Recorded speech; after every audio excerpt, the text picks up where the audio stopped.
Welcome to Friday, TGIF. It is the 19th day of September, 2025. Your Day Weather Podcast brought to you by the Advocates Injury Attorneys. If you've been injured in an accident, don't face it alone. Get an experienced local Wyoming attorney on your side. Free consultations at WyomingAdvocates.com or call 307-800-1952. You deserve an advocate. Well, pleasant weather through the weekend.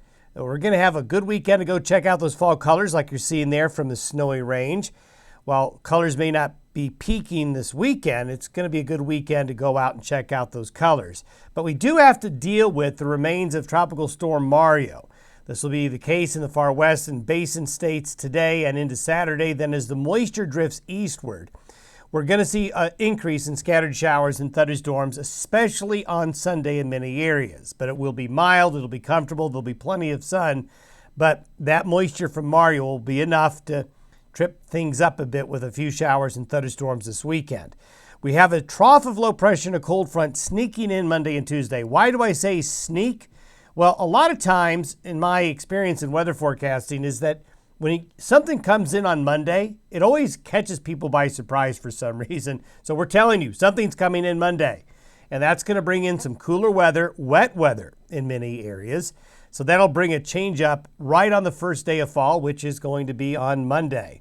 We're going to have a quick warm up behind that system. And then behind that high pressure ridge, that little skinny high pressure that comes in behind that system Monday and Tuesday, we'll see a change in the weather the weekend after this one, or right around that first week of October. We continue to see signs that that's a transition period to where there will likely be some colder, more widespread colder weather, and the availability of colder Canadian air begins to really show up.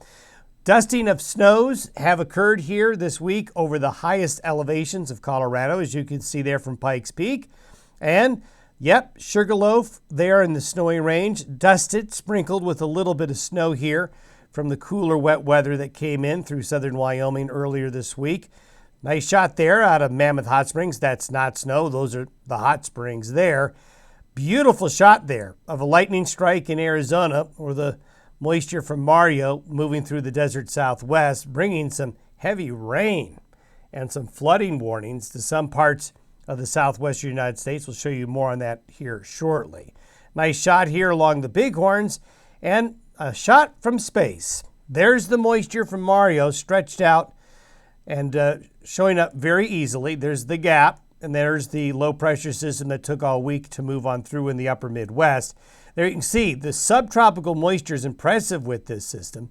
Now this is water vapor. This isn't necessarily showing you clouds, but showing you where the water is in the air. So you can see there's a good amount of moisture that's available in the atmosphere with those remains, even though we've got a high pressure ridge that's developing overhead. And the precipitable water, we've got some areas over 300% here today in the deserts. And so that's going to bring more rain to those areas with some heavier showers and thunderstorms. And we continue to have flood watches in effect for many areas of central California. This red area here this morning, that is a flash flood warning. And you don't get flash flood warnings in that part of the world very often, but when you do, they're pretty serious at times. It's right over Death Valley, one of the driest places really anywhere, and getting some very heavy rain overnight and early this morning, enough to issue flash flood warnings as that tropical moisture from Mario comes through. So today, 500 millibar pattern shows that weakness in area of low pressure in the west, the trough that's heading into the Midwest. A little sliver of high pressure is in between those systems. And as we go into Sunday, that little sliver of high pressure for the most part is there. But you see this little dimple right here? This is part of what's left of Mario coming across Wyoming and across and along and near the Continental Divide. That's why Sunday is going to bring a little bit of weather. Then this is the trough of low pressure and cold front that's going to come up over the high pressure like this, then take a dip and cut across the area by Monday and Tuesday. So we're going to really shift gears Monday and Tuesday after a fairly pleasant weekend of weather. This low holding off the California coast will continue to feed more rain into California early next week as well. Then when we take a look and stepping you through the next several days, this is where the shower and thunderstorm activity will be. Now, this is a little deceptive.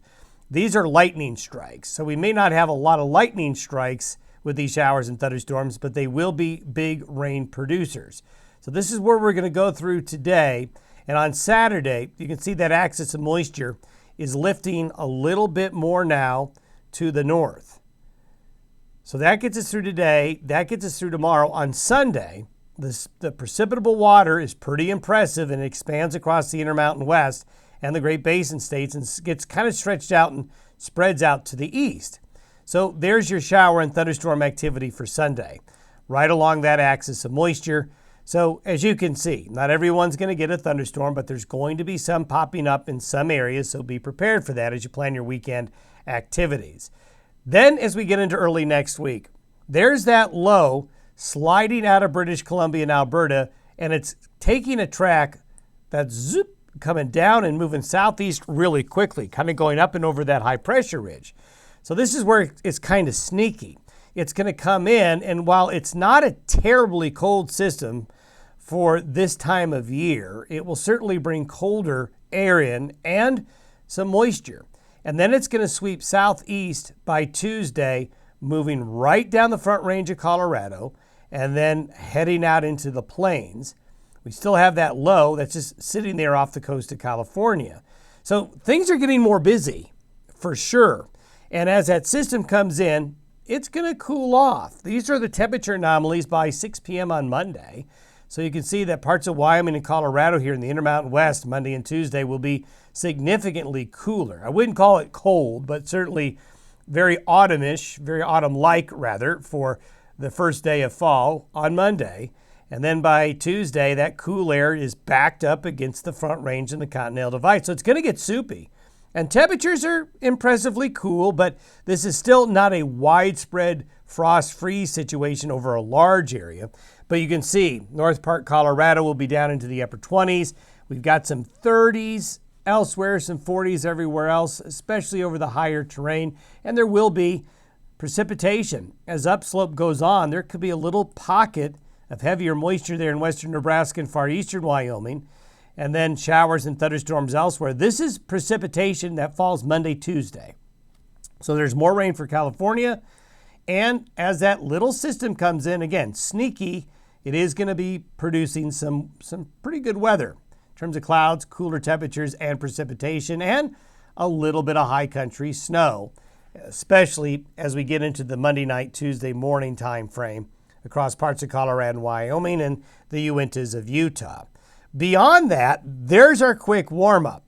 We have this high pressure ridge, a little sliver of it will bring a brief warming trend into the region after the front. So Wednesday through Friday of next week looks pretty nice. However, there are those strong jet stream winds. These are where the changes are brewing out in the North Pacific.